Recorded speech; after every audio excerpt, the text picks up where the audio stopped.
Hi friends, welcome back to smart city life to logs. వీటితో అయితే snacks అనేది మనం చాలా ఈజీగా తయారు చేసుకోవచ్చండి. ఎప్పుడైనా కారం తినాలనిపిస్తే ఈ విధంగా అయితే మనం తయారు చేసుకోవచ్చు.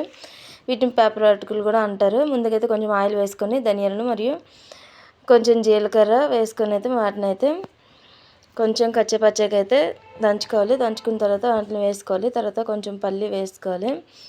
పల్లి తర్వాత వేగిన తర్వాత అయితే మనం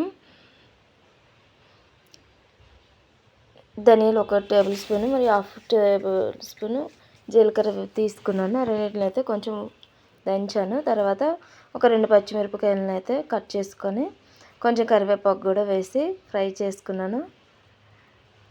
ఇప్పుడైతే మన టేస్ట్కి సరిపడినంత సాల్ట్ యాడ్ చేసుకోవాలి. మరియు కొంచెం పసుపు కూడా యాడ్ చేసుకోవాలి కలర్ కోసం. నెక్స్ట్ ఆల్రెడీ పచ్చిమిర్చి వేసాం కాబట్టి కొంచెం కారం కూడా మనము యాడ్ చేసుకోవాలి మన టేస్ట్కి సరిపడినంత.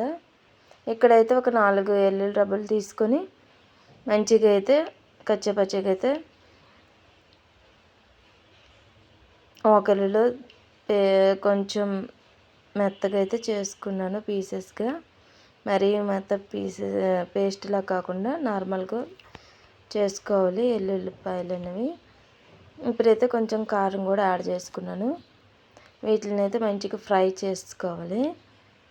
చేసుకున్న తర్వాత ఇవైతే ఇప్పుడు ఫ్రై అయ్యాయి కదా, ముందుగా మీకు చూపించాను కదా ఇవి పేపర్ అటుకులని. వీటిని అయితే మనం యాడ్ చేసుకోవాలి. మనం ఎన్ని తీసుకుంటున్నామో దానికి సరిపడినంత మనము సాల్ట్, కారము, పల్లీలు అన్నీ అయితే తాలింపు వేసుకోవాలి. అంతేనండి, చాలా ఈజీగా అయితే మనం తయారు చేసుకోవచ్చు.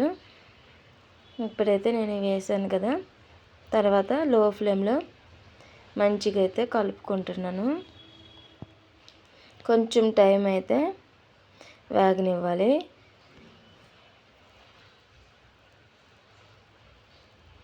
చూసారు కదా, మొత్తం అయితే కలుపుకోవాలి. మంచిగా కలుపుకున్న తర్వాత అయితే ఈ విధంగా ఉంటుందండి. టేస్ట్ అయితే చాలా బాగుంటుంది. వీడియోని ఇస్తే లైక్, షేర్ అండ్ సబ్స్క్రైబ్ చేయండి. Thank you for watching this video అండి. మీరు కనుక మన ఛానల్ ఫస్ట్ టైం చూసినట్టుగైతే తప్పకుండా లైక్, షేర్ అండ్ సబ్స్క్రైబ్ చేయడం అయితే మర్చిపోవద్దు. ముందు పెట్టిన వీడియోస్ అయితే తప్పకుండా చూడండి. వీడియోని ఇస్తే మీ ఫ్రెండ్స్కి మరియు మీ ఫ్యామిలీ మెంబర్స్కి అయితే షేర్ చేయండి. Thank you for watching this video. మళ్ళీ మంచి వీడియోతో ముందుకు వస్తాను. బాయ్.